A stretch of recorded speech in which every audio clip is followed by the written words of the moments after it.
wake up, check your phone, and something instantly feels very off. There's a message from your boss, but it's signed by an AI. It politely informs you that your role has been fully automated overnight. You stare at the screen confused, thinking this has to be a mistake. Then you check the news and realize it's happening everywhere, all at once.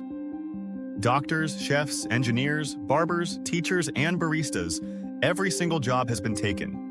Even your friend who reviews board games for a living just got replaced. At first, everything still seems normal.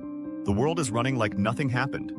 Food is delivered, buses are moving, stores are stocked, but no humans are working. You walk outside and feel the silence hiding underneath all the machine activity.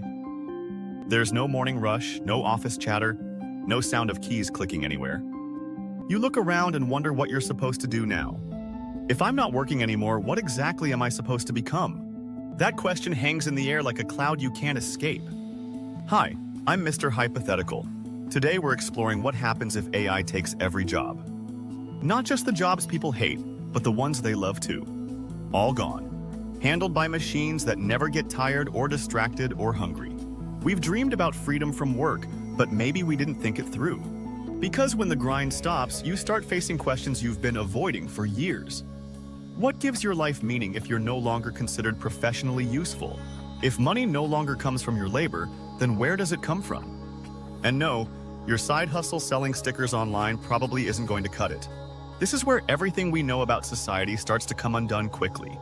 For centuries, we've measured our value by our ability to do productive things. You're told to find a job, make money, and prove your worth. But now, there's no job left to chase, and no ladder to climb. Machines build the houses, drive the trucks, stock the shelves, and file the taxes. They even write songs, diagnose illnesses, and paint better than most humans ever will. You're left staring at yourself in the mirror, wondering if you still matter. And here's the strange part. You do. You always did. You just forgot. Because deep down, you're not valuable because of your output or your resume. You're valuable because you're human. And that comes with something machines can't replicate. Feelings, memories, relationships, empathy, humor, curiosity, dreams, and all your gloriously irrational decisions. So what do we do now that the system we relied on is gone? We start by making sure no one gets left behind in the chaos. Imagine a world where your basic needs are covered no matter your job status. You receive income simply for being alive and part of a functioning society. It's called universal basic income. And yes, it sounds like science fiction at first. But if robots are generating massive wealth, shouldn't that wealth be shared with everyone? Or do we let a few corporations own everything and call that progress? Would you trust your future to people who think feelings are bugs, not features? With your basic needs met, your motivation no longer comes from fear or desperation. You finally get to ask yourself what you truly want to do with time. Some people will travel, some will study, some will start weird art projects for fun. Others will raise families, plant trees, build communities, or simply breathe for the first time. And yes, some people will binge watch shows and eat cereal at 2 a.m. But that's not failure, that's freedom. And when people are free, they begin to create things they never thought were possible before. New inventions, new ideas, new ways of thinking about life and what matters most. It's not a utopia, but it's a pretty decent alternative to burnout and despair. But let's not be naive. If we get this transition wrong, things could go bad. We could end up with systems that benefit a few and ignore everyone else. Algorithms might control who gets access to resources, housing, or even basic human dignity.